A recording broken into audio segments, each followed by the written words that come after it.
ભારતીય જનતા પાર્ટીના પ્રદેશ પ્રમુખ જગદીશ વિશ્વકર્મા કે જેમણે ગેનીબેન ઠાકોર માટે એક ટિપ્પણી કરી અને એ પછી જે આખું બનાસકાંઠા છે તેમાં ઉગ્ર વિરોધ જોવા મળ્યો અને સાથે ગેનીબેન ઠાકોરે પણ જગદીશ વિશ્વકર્માને જવાબ પણ આપી દીધો। પણ આ વાત અહીંયા અટકી રહી। હવે કોંગ્રેસના કાર્યકરો અને બનાસકાંઠાના બીજા સામાજિક કાર્યકરો છે, બધા જ લોકોએ આવેદનપત્ર આપ્યું। પણ આ બધાની વચ્ચે આજે એ સમજવું છે કે કેમ બનાસકાંઠાની અંદર આ મુદ્દો છે ખૂબ આગળ વધી રહ્યો છે। આ બધાની વચ્ચે એક વિડીયો એ પણ સામે આવ્યો છે કે જ્યાં કલેક્ટર અને જે લોકો આવેદનપત્ર આપવા માટે ગયા હતા ત્યાં પણ ક્યાંક ઉગ્ર બોલાચાલી થઈ છે। નમસ્કાર, આપ જોઈ રહ્યા છો નિર્ભય ન્યૂઝ અને હું છું આપની સાથે રિદ્ધિ। ભારતીય જનતા પાર્ટીએ ગુજરાતની અંદર ભગવો લહેરાયો। જ્યારે ભારતીય જનતા પાર્ટીએ આખા ગુજરાતની અંદર વિજય પ્રાપ્ત કર્યો એટલા માટે સ્વાભાવિક છે કે અલગ અલગ જગ્યા ઉપર જઈ અને તમામ જે કાર્યકર્તાઓ છે તેમને અભિનંદન આપવા, લોકોને અભિનંદન આપવા કે એમણે ભારતીય જનતા પાર્ટી ઉપર ભરોસો મૂક્યો છે।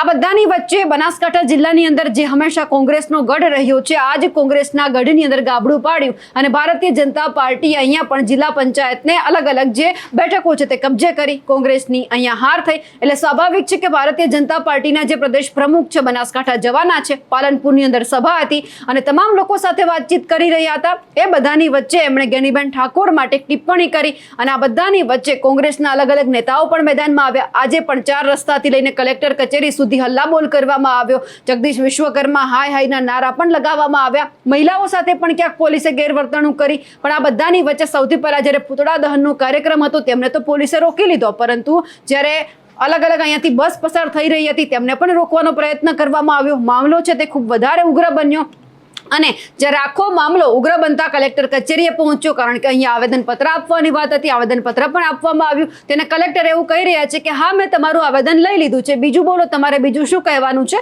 ત્યારે ત્યાંની મહિલાઓ પણ કહી રહી છે કે અમારી સાથે પણ અહીંયા જે પોલીસ હાજર હતી તેમણે ગેરવર્તણૂક કરી છે, અમને રોકવાનો પ્રયત્ન જો તમારે કરવો જોઈએ તો તમારે મહિલા પોલીસને પણ સાથે રાખવી જોઈએ, પરંતુ અહીંયા બીજા જ લોકો અમને પકડી રહ્યા હતા। સૌથી પહેલા તો જે કલેક્ટર કચેરી અને કોંગ્રેસના કાર્યકર્તાઓ અને જે મહિલાઓ જે આવેદનપત્ર આપવા માટે ગયા હતા અને ત્યાં જે ઉગ્ર બોલાચાલી થઈ છે સાંભળીએ।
રોતી હતી, અત્યારે રોતી હતી એફઆઈઆર ભરતી કરાવી, બીજું જોડો શાના વિશે તમારી ઓફિસમાં બોલ્યા, તમારી ઓફિસમાં બોલ્યા છે। તમે કોઈ દિવસ સાહેબ અમને સાંભળવાની તૈયારી રાખો છો? સાહેબ તમે આવેદન આપ્યું, અમે લઈ લીધું, બસ દિવસે તમારો કાયદો બતાવો। જનપ્રતિનિધિઓ છે, અમે પ્રજાના ચૂંટાયેલા, કોઈ અમે લુખા તત્વ નથી। અમે કોઈ દુખાતું તો નથી, અમે આપણે ઈ જ વાત છે. જનપ્રતિનિધિઓ અમે રજૂઆત કરવા આવ્યા છીએ, રજૂઆત કરવા આવ્યા છીએ. કોઈ પેલા અમે કોઈ પેલા કરી નહીં. ભાજપના લાખો મતદારો ફૂટી મૂક્યા અને બક્ષીપંચની મહિલાઓનો સંસદમાં અવાજ ઉપાડ્યો એ ગુનો કર્યો કે ગાય માતાના મુદ્દે સંસદમાં મુદ્દો ઉઠાવ્યો એ ગુનો કર્યો. ત્યારે આવી લેડી તમને પ્રોડક્ટ કરવા માટે લેડીઝ હોય છે, લેડી કોન્સ્ટેબલ પીઆઈ કે પીએસઆઈ ક્યારે પણ લેડીઝની પ્રોટેક્ટ નથી કરી શકતા. અને કાયદો કે નિજ શબ્દ સાહેબ ના બોલવા જોઈએ. કોઈ પણ અધિકારી પહેલું તો